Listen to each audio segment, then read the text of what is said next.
నమస్తే, నేను ప్రశాంత్. జూనియర్ ఎన్టీఆర్ సెగ అసదుద్దీన్‌కి తాకిందా? ఎందుకు అనే విషయాలైతే తెలుసుకుందాం. దీని గురించి అయితే మాట్లాడేందుకు ప్రస్తుతం మనతో పాటు సీనియర్ జర్నలిస్ట్ సిఎస్ రావు గారు ఉన్నారు. నమస్తే అండి. నమస్తే సార్, జూనియర్ ఎన్టీఆర్ గారి సెగ అసదుద్దీన్‌కి తాకిందా? ఎందుకు? ఇప్పుడు జూనియర్ ఎన్టీఆర్ గారి ప్రస్తావన తీసుకొచ్చారు కదా, ఆంధ్రప్రదేశ్ వెళ్ళారు అసదుద్దీన్ ఓవైసీ, వెళ్ళి జూనియర్ ఎన్టీఆర్ గారి ప్రస్తావన తీసుకొచ్చారు.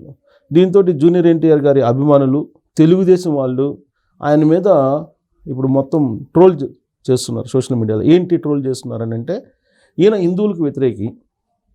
15 నిమిషాల్లో పోలీసులు కాముకుంటే 15 నిమిషాలు 100 కోట్ల మంది భారతీయుల్ని, హిందువుల్ని 25 కోట్లు ఉన్నటువంటి ముస్లిమ్స్ ఖతం చేస్తారు. 15 నిమిషాలు చాలని చెప్పి ఒక కామెంట్ చేశాడు ఆయన గతంలో. అది గుర్తు చేస్తున్నారు ఇప్పుడు. అలాగే లక్ష్మి ఉంది కానీ భాగ్యలక్ష్మి ఎవరు అని చెప్పి ఇక్కడ హైదరాబాద్ని భాగ్యనగరాన్ని మారుస్తామని చెప్పిన క్రమంలో భాగ్యలక్ష్మి అంటే ఎవరు అని ఇలా మాట్లాడటం. హిందువులకి అనేక మంది ఉన్నారు, రోజుకొక దేవత, రోజుకొక దేవుడు కనిపిస్తుంటాడు వాళ్ళకి అని చెప్పి వ్యంగ్యంగా మాట్లాడినటువంటి డైలాగులు ఇవన్నీ చాలా గుర్తు చేస్తున్నారు. అలాగే వాళ్ళ తమ్ముడు అక్బరుద్దీన్ చేసినటువంటి కామెంట్లను కూడా గుర్తు చేస్తున్నారు. ఇలాంటి అతన్ని అసలు జూనియర్ ఎన్టీఆర్ గురించి మాట్లాడే అర్హత లేదు. ఇతను హిందువుల గురించి ఎలా మాట్లాడతాడు? ఇతను ముస్లింలకు సంబంధించినటువంటి సామాజిక వర్గానికి సంబంధించినటువంటి పార్టీని పెట్టుకున్నాడు. ఆడపోయి హిందువుల గురించి మాట్లాడుతూ హిందువుల్లోనే చిచ్చు పెట్టే ప్రయత్నం చేస్తున్నారు. కాబట్టి ఇతన్ని దేశద్రోహం కింద అసలు కేసు పెట్టి ఎందుకు అరెస్ట్ చేయకూడదు అని చెప్పి ఇప్పుడు సోషల్ మీడియాలో బాగా ట్రోల్ చేస్తున్నారు. బాగా. ఇంకొకటి ఏంటంటే, చంద్రబాబు నాయుడు గురించి మాట్లాడారు కదా, మీరు ఆల్రెడీ 4 సార్లు ముఖ్యమంత్రిని చేశారు కాబట్టి మీ అబ్బాయికి ఇచ్చేసి నీకు ఎన్ని సంవత్సరాలు కావాలి నీకు ముఖ్యమంత్రి పదవి అని చెప్పేసి అన్నారు కదా. మరి అసదుద్దీన్ ఓవైసీ ఒక్కడే ఎంపీగా ఉన్నాడు. మరి నీకు 4 కొడుకులు ఉన్నారు కదా, ఈ 4 ఎవరో ఒకరికి నువ్వు ఎంపీ పదవి ఇవ్వచ్చు కదా, నువ్వు ఎందుకు ఇవ్వట్లేదు? నువ్వు ముందు రిటైర్ అయిపో, రాజీనామా చేయని చెప్పి డిమాండ్ చేస్తూ ఇప్పుడు ఒక హ్యాష్ట్యాగ్ని క్రియేట్ చేసి ట్రోల్ చేస్తూ ఉన్నారు ఇప్పుడు అసదుద్దీన్ మీద. అంటే జూనియర్ ఎన్టీఆర్ అభిమానులు, తెలుగుదేశం పార్టీ అభిమానులు ఇద్దరు మూకుమ్మడిగా ఇప్పుడు అసదుద్దీన్ మీద సోషల్ మీడియా వేదికగా చేసుకొని బాగా ట్రోల్ చేస్తున్నారు. ఇదంతా కేసీఆర్ నడిపిస్తున్నటువంటి గేమ్ ఇది. ఆ గేమ్లో నువ్వు పడిపోయి జూనియర్ ఎన్టీఆర్ని టచ్ చేస్తావు. నువ్వు జూనియర్ ఎన్టీఆర్తో నీకేం పని? తెలుగుదేశం పార్టీతో ఏం పని? చంద్రబాబు గారితో ఏం పని? నువ్వు పోయింది అక్కడ ఒక బిల్లుకు సంబంధించినటువంటి అంశం మీద మాట్లాడటానికి కదా. అది మాట్లాడకుండా ఇవన్నీ ఎందుకు మాట్లాడినట్టు? రాజకీయపరమైన అంశాలు నువ్వు ఎందుకు తీసుకొచ్చినట్టు? ఇవి తీసుకొచ్చినందువల్ల ఒక బిల్లుకి సంబంధించినటువంటి అంశం తెరమరుగు అయిపోయింది కదా.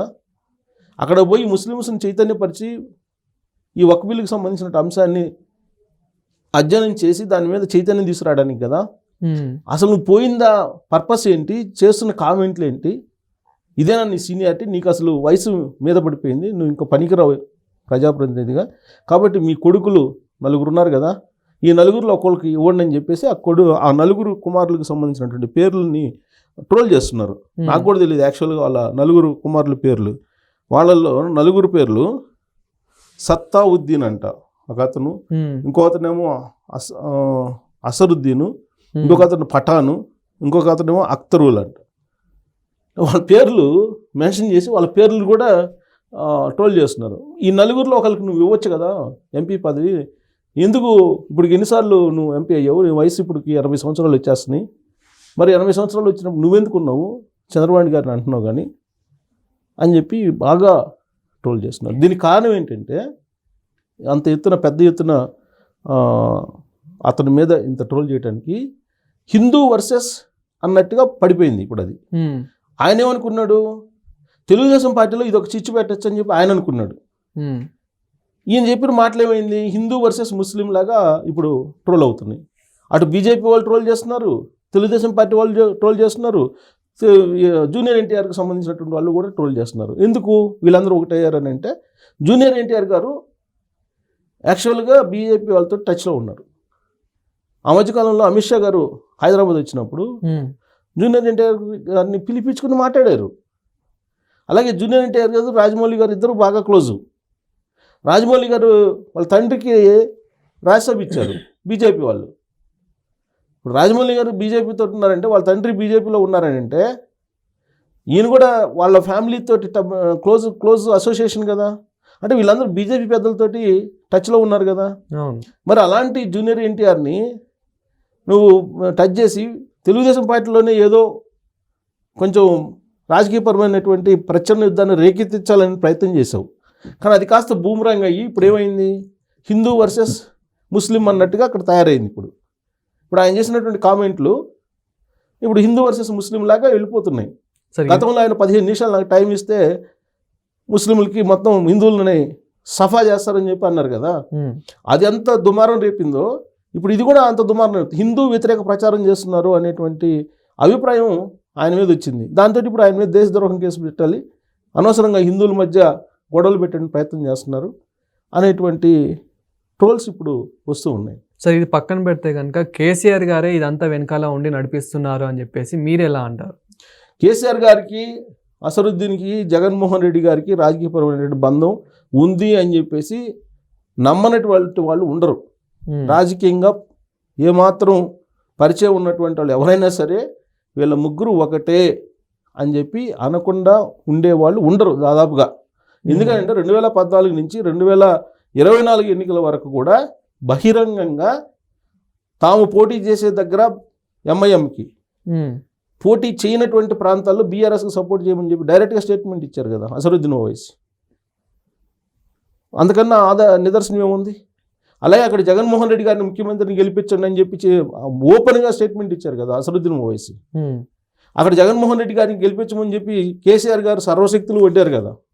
ఇన్ని ఆధారాలు ఉన్నాయి కేసీఆర్ గారు అసరుద్దీన్ నడిపిస్తున్నారు అనడానికి. అసలు వాళ్ళిద్దరి మధ్య రాజకీయపరమైనటువంటి బాండ్ విడదీయలేనటువంటి బాండ్. ఏ స్థాయిలో బాండ్ అంటే పాత బస్తీలో దాదాపు 10,000 కోట్ల రూపాయల బకాయిలు ఉన్నాయి, విద్యుత్ బకాయిలు కానీ వాటర్ బకాయిలు కానీ. వాటిని వసూలు చేసుకోలేని పరిస్థితుల్లో ఉన్నారు. ఎందుకు వసూలు చేసుకోలేదు? అదే పాత బస్తీ కాకుండా మిగతా చోట్ల కనుక కరెంటు బకాయిలు కానీ లేదంటే వాటర్ బకాయిలు కానీ ఉంటే మీకు వాటర్ నల్ల కనెక్షన్ కట్ చేస్తారా లేదా, అలాగే ఎలక్ట్రిసిటీ కనెక్షన్ కట్ చేస్తారా లేదా? మరి అక్కడ 10,000 కోట్ల బకాయి ఉందని చెప్పేసి ప్రభుత్వమే చెప్తుంది. ఆయన 10 ఏళ్ళు ఉన్నప్పుడు ఆ లెక్కలు ఆయనే చెప్పాడు. మరి నువ్వు ఎందుకు వసూలు చేసుకోలేకపోయావు అంటే అసరుద్దీన్ ఓవైసీని కాదని ఈయన ఏం చేయలేరు. సో అసరుద్దీన్ ఓవైసీ, కేసీఆర్ గారు ఇద్దరు కలిసి పరిపాలించారు 2014 నుంచి 2023 దాకా కూడా. ఇప్పుడు బీఆర్ఎస్ పార్టీ దగ్గర ఉంటే నష్టం అని చెప్పి భావించి ఇప్పుడు దూరం జరుగుతున్నాడు అసరుద్దీన్ ఓవైసీ. కాంగ్రెస్ పార్టీతోటి జట్టు కట్టాలనేటువంటి అడుగులు వేస్తున్నారు. కాంగ్రెస్ పార్టీ, బీఆర్ఎస్, కమ్యూనిస్టులు కలిసి వెళ్ళేటువంటి ప్రయత్నం జరుగుతుంది తెలంగాణలో. ఆంధ్రప్రదేశ్లో కాంగ్రెస్, వైఎస్ఆర్ కాంగ్రెస్ పార్టీ, ఎంఐఎం, కమ్యూనిస్టులు కలిసి వెళ్ళడానికి కూటమి కట్టడానికి అక్కడ ప్రయత్నం జరుగుతుంది. దాంట్లో భాగంగానే నిన్న జూనియర్ ఎన్టీఆర్ ప్రస్తావన, లోకేష్ గారి ప్రస్తావన, చంద్రబాబు గారి ప్రస్తావన తీసుకొచ్చారు కర్నూలు వెళ్ళి. ఆయన వెళ్ళినటువంటి సమావేశానికి సంబంధం లేనటువంటి అంశాలు మాట్లాడి వచ్చారు. కారణం ఏంటంటే అక్కడ ఉన్నటువంటి కూటమిలో లోకలోకలు తీసుకురావాలి, ఆ కూటమిని బలహీనపరచాలి, ప్రత్యామ్నాయ కూటమిని ఏర్పాటు చేయాలి. ఆంధ్రప్రదేశ్లో వీళ్ళు అనుకున్న గవర్నమెంట్ రావాలి, తెలంగాణలో వీళ్ళు అనుకున్న గవర్నమెంట్ రావాలి. ఈ రెండు రాష్ట్రాలని 2019 నుంచి 2024 వరకు ఏ విధంగా దోపిడీ చేశారు. అక్కడ విశాఖలో భూములు సంబంధించినటువంటిది భాగస్వామ్యం బీఆర్ఎస్ పార్టీ వాళ్ళకి, ప్రత్యేకించి కలగొండ ఫ్యామిలీకి ఉందని చెప్పి ఆరోపణలు ఉన్నాయి. అక్కడ ఆల్రెడీ అసైన్ ల్యాండ్స్ ఏం చేశారు ఏంటనేది ఎంక్వైరీ కూడా జరుగుతుంది. జగన్మోహన్ రెడ్డి గారికి 4,000 ఎకరాలు హైదరాబాద్ చుట్టుపక్కల ఉన్నాయి, హైదరాబాద్లో ఉన్నాయి అని చెప్పి సర్వత్రా వినిపిస్తుంది. కొన్ని అటాచ్ కూడా చేశారు. అంటే జగన్మోహన్ రెడ్డి గారికి ఇక్కడ ఉన్నాయి, కలగొండ ఫ్యామిలీకి వైజాగ్లో ఉన్నాయి. ఈ మ్యూచువల్ ఫైనాన్షియల్ వ్యవహారాలన్నీ కూడా రాజకీయపరమైనటువంటి వ్యవహారాలు, రాజకీయపరమైనటువంటి అంశాలతో ముడిపడి ఉన్నాయి. కాబట్టి ఈ రెండు రాష్ట్రాల్లో ఏ విధంగానైనా సరే ఈ మొత్తం మళ్ళీ 2019 నుంచి 2024 వరకు ఎలా ఉందో అలాంటి రాజకీయాన్ని నడపాలని ప్రయత్నం చేస్తున్నారు. దాంట్లో భాగంగా అసరుద్దీన్ ఓవైసీని ఇప్పుడు వాళ్ళు ఒక అడుగు ముందుకే వేయించారు.